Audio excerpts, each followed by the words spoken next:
Okay, we're recording. Hello, Police Commission. This is Jeremy Cleversey. I've been working with you on and off for the past 10 years, and for leaving the city of Eugene, I'm also the Community Safety Initiative Project Manager. There were some questions here before I'm leaving, made by your chair, Jensina Hawkins, regarding the community safety payroll tax, how it came to be, and what the police commission's involvement was. So this video is to bring a subject matter expert who was one of the major champions on the police commission at the time, as well as with your council liaisons. I've asked Scott Nowicki to come meet with your chair and vice chair here and answer a few questions about how this came to be. So with that said, Jensina, do you have any changes, or should I just move forward with interviewing Scott here? Oh, let's make sure we catch the years that he was on the police commission so that we have that frame of reference for the dates. Excellent. So Scott, you came to see me sometime in 2015 when I was AICing as a police commission analyst. And you wanted to make a difference in our community. And you were trying to figure out where you were going to do that. And you were considering the police commission, you were considering the budget committee. And so I'll let you talk about your journey. But so your journey started in 2015 with the police commission, and my understanding is it ended just about 2019. So quite a lot was accomplished in that 4-year stint. Does that I think that answers that. So yeah, it was fun. We had a lot of fun, and it was an interesting. We'd moved to Eugene in 2013, and we had some things happen. We thought that we'd be there through retirement, just because of the nature of the job at the time, and we really enjoyed Eugene and the people. And we decided to. Well, I decided to. I told my wife one day. I actually said, "I'm going to get involved. I don't know what that looks like," and I think that's what you're alluding to, Jeremy. And then actually had somebody pull up to our house when we were out of town and asked my son to get in the car, and it took us 3 days to get a police report. So that led to involvement in a way I hadn't quite thought that I would be active in. And so I pursued the police commission, and I met with my counselor at the time. And I guess there's a typical hierarchy and time, and you have to have a better understanding of the community and the city and the finances to get into different levels of the commissions and committees. And so budget is one of the, in planning, you'd have to have some planning experience to really weigh in and have a conversation around that. And budget was in that same vein, something very important. And you want to probably learn from another committee a little bit about that side of the budget before you go into the big side. So I found myself in a city council meeting after talking with Jeremy, and was appointed to the budget committee. And I thought, wow, I'm not going to be on the police commission. And I had a compelling story. Okay. And then there was a series of votes, and I got voted into the police commission. I tell you that story because I'm on 2 committees. I'm fairly new to the community, and I just didn't know the intersection of how that would transpire later, and how important that position of being on both committees would prevail in the end. And so that kind of set me up for the payroll sales tax, or the payroll tax. I'm sorry. Yeah. Thank you so much for sharing. I remember you well. You left shortly after I arrived, so we didn't get much time together. But I got to see the fruits of your labor with the payroll tax when it was finally put through city council. And so I was just wondering if you could, tell us how you heard about it, and then walk us through that process after you heard about it, what you did with that information. And what information exactly? You're talking about the actual payroll tax, or? Yeah, so I imagine one of the reasons behind the payroll tax is because our police department needs more resources, right? Yeah. Um, Let me kind of back up then, and I'll tell you that, you know, when you're a first year commissioner or a first year budget committee member, you kind of listen a lot, and you sit back. At least that's my style. I was in the military for 14 years, and if you're an officer, you typically would come in and take command, and you kind of say, okay, all the standard operating procedures stay in place for a while. Let me just kind of assess what's going on. And that's what I did. And when you're on a commission that meets monthly, it takes almost a year, because you only have a limited number of meetings, right? Yep. So some other things started happening, right? So people started leaving the commission, and you start looking at different roles on the commission. People start recommending you for things. I found myself right after that first year as the vice chair of the police, or the budget committee, and then also as the police commission in just a couple of years. So at that point, you had to stop assessing, and you really needed to understand, right? So I dug deep in the budget. I met with a lot of the staff on the budget side, as well as I said, hey, Jeremy, I need to like be best friends with you right now. I need to learn, you know, some internal workings. And I think I took my first tour of the police station, and, you know, it was later in that first year. And then we had a resignation on the budget committee, and I finished up that year as the budget chair, and I stayed the budget chair the next 3 years. And so, how did it happen is that you're sitting there and you're watching, and the police department would have this slide, and I don't know if Sean, I think they had stopped showing it when you came on board, but it was the same slide. It was like a heat map of all the crimes in the city, and so you could see it, and every month it looked the same. It just didn't change. And so you're like, wow, this is well, if I was a commander of, you know, a patrol, I would, okay guys, it's everything. There's no planning. And then you say, okay, well, how many police officers do we have today? And you just don't have this scale, and you realize, no wonder why it took that long for me to get a police report. And I even offered to drive to the police station, and I was told that if I drive to the police station, I'll sit there because there's nobody there. You know, they're all out on the road. And as you work through your policies, it might seem at that time as busy work, or are they really going to use this use of force policy or this training policy, whatever. But if you take a moment and you surrender to that process, and you say, what is it that I want our officers to do? And I always looked at it this way.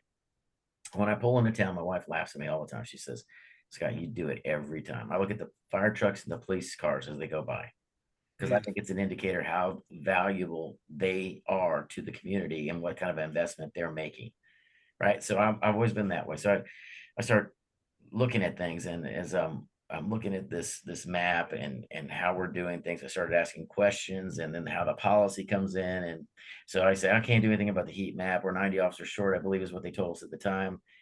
Now I'm in a policy, and I go, well, hey, how often are we qualifying on our service weapons? Or how often are we doing this kind of training? And they go, we can't do that because we have to take people off the road in order to do that training. And I said, well, if they're not trained, then how do you expect them to execute later? And we're not a little city. We're a city that hosts University of Oregon Duck games. We're a city that has concerts. We have a city that has festivals. We're a city that has things that other cities don't. And if you're not training for these things, you know, and my army in me is going, you know, this isn't okay. So I said, you know, we had to start rolling up our sleeves. So I said, Bill Whalen is a great friend and mentor. He mentored me on the police commission, and I think everybody needs to find a mentor that's ahead of them in tenure on the commissions, so that they Thank you, Sean. Yeah, absolutely. Exactly. Sean's got a wealth of experience. He's probably been through the different policies several times now. And so he knows, right? And he played a role in why they're the way they are. And you want to shape those policies to reflect your values in the community's values as those officers perform in the street, right? So that leads to Bill and I saying, okay, we can't even get people to train, and we can't get the funding because there is no funding. So how do we do this? And so we started taking folks to lunch, going to meet them for coffee. Let's just have a desk side chat, and bringing people to a place where they recognized the problem. And at that time, we had a police chief change, and Director James came in for, what was it, Jeremy, about 6 months? Was it even that? Was it that long? I don't even think it was that long, but that sounds about right. Yeah. Yeah, so he's from a different location, and so he had different viewpoints on how we would go about things, right? So then it's always good. I always say this, not being from the area, Sean, wherever you go, you have something to offer that next opportunity because you got different experiences that you're going to be able to take from Eugene. And one of the things I've taken from Eugene is use of force, de-escalation, those policies that we spend a lot of time on, and I talk about. And I had the opportunity to dive deep in Alabama when I went to ask officer for directions at night, and he put his hand on his weapon because he thought I was a threat. And I said, well, I would have never done that, when I started talking about de-escalation. And so those things follow you wherever you go. And so take that, surrender to what I'm saying, because that's going to be your foundation to have the conversations. And I'd say the communication that you have is not just with elected officials. The communication that we had back then is we started a two-pronged approach. We didn't have the money. So what we needed to do is talk about the problem, and we needed people to understand the scope of the problem. I think I'll just say what I believe is a kidnapping attempt is pretty high level, and I should have had somebody come to my house and take a report. I'm not upset about that at the time anymore or anything, but I would say that rises to a level that's beyond the normal things, and we should have had some service for that. So I use that with some leaders. I didn't go out and tell everybody that, but we started a communication piece where I wanted to have, if you remember, Sean, at least some of our commissioners go out to the different wards and go to their Yeah. meetings. And did we go to one together, you and I? I don't think we ever managed to go to one together, but you and I were both the two of the people who went to them the most. Yes. So Yeah, I knew. Yeah, I see it's coming back. But when you're standing out there and you're a police commissioner and you're listening to a ward talk about the issues going on, you have to. I mean, you get everything, and sometimes they're not happy you're there because they don't understand why you're there. But if you go in there with that open heart and you lead from, hey, we're just all here sharing the same space together at this point in time. I want to hear what's going on, and you hear all the different things, and you say, well, from my experience in working with the police commission and the different policies, I think that this fear. Let me help alleviate this fear, or share around this, and then let me help you with. You're having trouble. Let me communicate that for you. You have your permission to communicate that. And as you're taking these stories from the wards to the elected and vice versa, you become this conduit. And that conduit piece for us, we became, I think, valuable to all parties. And that when they put together this task force to look at ways to fund community safety, right? Not police funding, but it was community safety funding. That meant a lot to a lot of different people. It was because of their communications with us. Hey, Cahoots works. So how do we fund Cahoots? I would like to put all the money in, 90 officers because we're 90 short. We're never going to get there, but we have a force multiplier over here, and that's what we find valuable too as a community. So let's put some over here, and then let's do this. And the chief was really good, the new chief at the time, Skinner, and hey, if you have this, you have to build this, right? It's not, you can't just have this level and then you got to have and you need detectives to follow up on, because they're going to be increasing the crime and the arrests here. So we need more detectives to follow up on the arrest. So, everybody had a role there, and you become this conduit of information for them. And as we worked through that, then options came available for how we were going to fund it. And you get to a point where I'm not a big person that says I'm all for a tax, but when you're in this kind of place, I think it's very important that we found a way to fund it, and there just was not another way to do it. You could not generate that amount of money, and you probably remember that.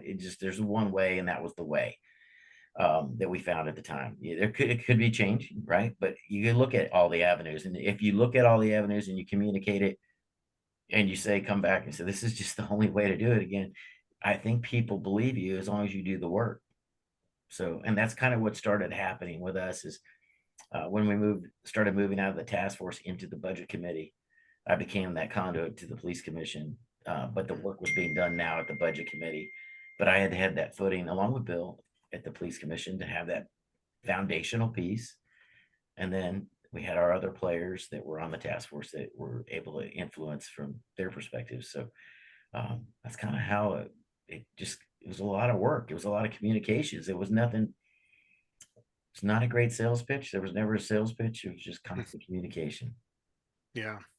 Yeah. Explaining to folks why it's needed is, uh, people recognize the problem.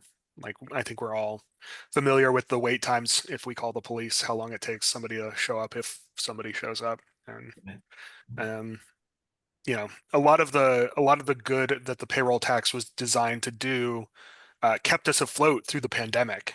It was absolutely essential um, for community safety in those years, but with the pandemic, it really had an impact on that payroll. So, um, Chief Skinner has made some strides towards filling those empty slots, but the need is still there. So, thanks for Sean, sharing us how we got here. Sean, can you give maybe a couple of examples of how that tax carried us through the pandemic? Yeah, the pandemic hit the budget pretty hard. I'm not on the budget committee, so I don't know all the different ways, but I heard from a number of folks that um, the tax allowed us to shore up those just working hours for the officers, despite the fact that uh, in general our revenue was down. Yeah, and the city at the time was also looking at pension obligations too that were going to overwhelm Right. the budget, and so there was some, I think, some good that came there, but also you still had those obligations that needed to be funded. Yeah. Yeah. That answers the questions that I had coming into this. What else do you think is important for commissioners to know as we're looking at 2027? This payroll tax is coming up for renewal. Yeah, and I'd love your insight on that. Yeah, one thing that I enjoyed, I was telling Jeremy about this. I really enjoyed my time, especially in Eugene, with my fellow commissioners and budget committee chairs. It's one of probably the highlights of what I call my, it's not a career, right? But my time in service, I'll say. Okay. Mm. And so what I would say is when you are communicating and you're communicating well, you develop a team. And when you develop a team, you have more ways to communicate and you could go further than if it's just a few of you. So take the time to get to know each other. You come in that meeting, right? You might have a couple minutes before the meeting, and then you start the meeting, and then it's about the business at hand. And then usually it's time to go home, right? At the end of those meetings, if I remember right, how late did we go? 8:30? Yeah. Yeah, it's a later meeting, right? I Yep. mean, I had a standing kind of joke, and I guess city staff used to laugh at me because I got to run that meeting, and I would try to. They were all betting what time I'd get done with the meeting, but I was like, let's move, through we got stuff to do, and let's get to the votes where that's important. But that's a different kind of meeting. As a commissioner, you're doing a lot of listening, and then you might be, if somebody doesn't do their homework, right? So if I don't read the use of force before I get there, and the meeting's about a discussion on use of force, and I'm not a good contributor. First of all, the police commission is not as functional as it should be. Second, am I in a safe space to be able to say something and be critiqued or willing to be critiqued potentially? And so I might find myself just being very quiet, not saying anything, and that's not good for the police commission either. You're there to represent. You're there to create a foundation. You're there to shape what the police force looks like and interacts in that community, and I believe that. And you've got to believe that, and you got to help the new members. Like we had an orientation on the budget committee that we used to bring them a couple times in before we get into the budget cycle. And so they were pretty warm getting into that first meeting, and that's a big venue, right? So the same with the police commission. Bring your folks in early, have a meeting as the chair with them, and then your liaison. Heck, bring an officer in just to visit, and get them comfortable with law enforcement. You might have somebody that was, I think I want to do that, and they have an idea in their head what the police commission's about, but and then they get there and it's not what they thought, right? But at least they learn that in the orientation, and then that won't happen in a meeting, whatever they thought that was going to happen. And then you can get to a place of, what do they call it when you're forming a team? It's like Storm and Norman, and then Stormy Norming forming, something like that, is the saying. So you're going to have that turmoil. You're always going to have turmoil. You're always going to have different personalities. The key is to realize that you're part of a team, that you're there for each other, you're there for the city, you were appointed by a city council, right? And that means something, right? Everybody was appointed because they were found to be valuable. And so build your team, make it strong, and then highlight the importance of doing the homework, highlight the importance of communication. And their job is, you have to communicate to the community as a commissioner. That's your role. Otherwise, you're not effective. Scott, let me ask a question based on a couple of updates that have happened with the city of Eugene recently. So last fall, the city of Eugene updated ordinance so that a citizen cannot sit on more than one board or commission at a time. So we don't have the option now of being able to spread the way that you did. And that That's sounds like that was probably because of me. well, it sounds like it was a fantastic opportunity for you, and that intersectionality, I've been able to manipulate things a little bit. So I have a different form of intersectionality. I'm actually one of the co-chairs of the Neighborhood Leaders Council, which actually puts me in a great position to work with the neighborhood associations and connect with police commission there.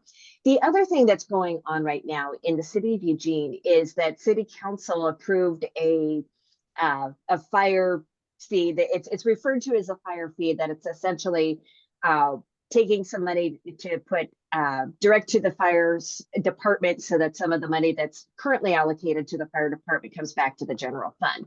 The purpose is to supplement at least the majority of the $11 million budget shortfall that we have for this biennium. However, the Chamber of Commerce has very heavily and vociferously activated against it. So now it's going to go to, it's a referendum now. It's going to go to the voters. It's going to be on the ballot in the next few months for the voters to actually decide if they want to accept this or not.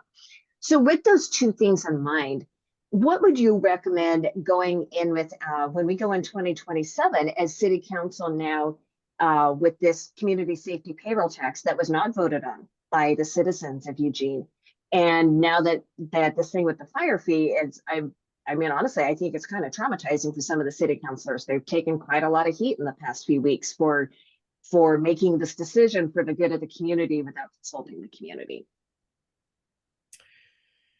So that's a big, those are big points, but I'd say this, the first part, if you can't be on the same or multiple committees, and I don't know that it was always the best thing. I mean, I would say at that time and space, it was really good to have the same person to be able to walk across the lines and work in this thing. So, but I would also say this, if that's the current limitation, if I'm your city councilor and I made an effort to recommend and to get you appointed to the board, and like somebody like Sean, I would want, if I made that kind of investment in you, right? The city is making some form of investment in you, in time, Jeremy's time, police chief's time, all those kind of things, right? Then I would want to use you in other committees and use that experience that you garnered.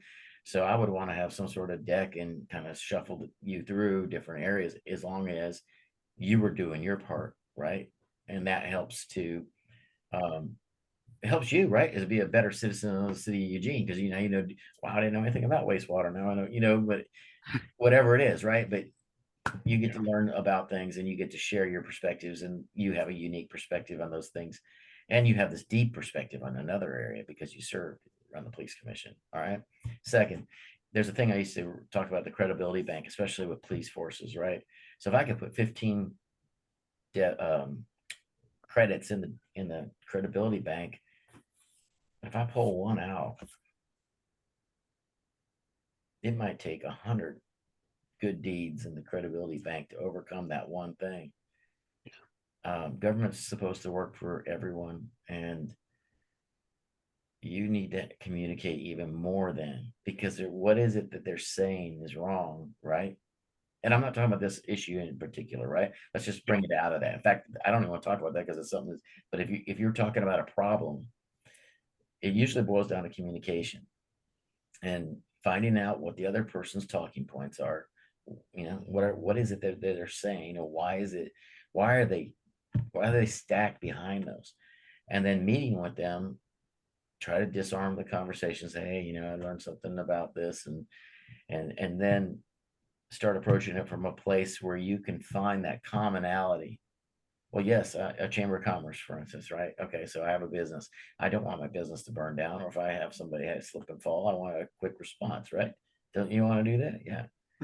Well, okay, not to go too far down this path, right? But what if it took 90 minutes and your store had somebody laying on their floor for 90 minutes before we could get an ambulance out there, or a fire truck out there to put out a small fire? You know, I don't want that either. So how do you communicate that and then move forward from there? So here's the thing. We've identified the problem. We agree with the problem, right? Once we agree on the problem, because what you might find is it's not the tax, it's the way that you went about the tax, and I don't trust you. So let's make it about the problem, and then say, here's all the different ways we can solve the problem. Which do you think you want? And usually, and that's what happened with the community safety, was there was only really one option when you laid it out. And I was the last one to buy into that. I wanted to go after the tourists because they were coming in and they were taking our officers off the street. Right. So I figured if I'm at home and I'm having a crime occur at my house because you're at a concert and all my officers are around the concert directing traffic, that's kind of your fault. So you should pay for that. Right. That was me. But I actually appreciate that logic. I'm simple, you know. I'm like, yeah, you're the reason I can't have somebody come to my house. But so when you do the math, it usually then boils down to it's no longer an emotional or an argument about I don't trust you anymore, because then it's a math problem, and math is finite, right? The zero is a zero. If we don't add to this, we have zero. We have a negative, you know. Yeah. And so that's a whole different discussion, right?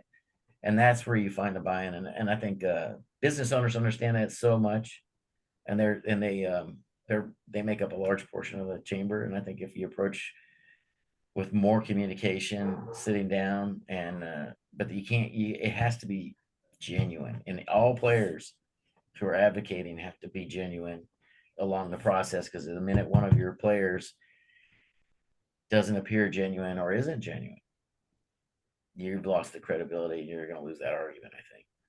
Yeah. And that's why we were very careful with community safety. Yeah.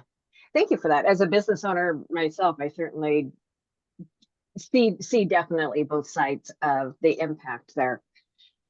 Jeremy, did you have any other questions or topics that you wanted to discuss?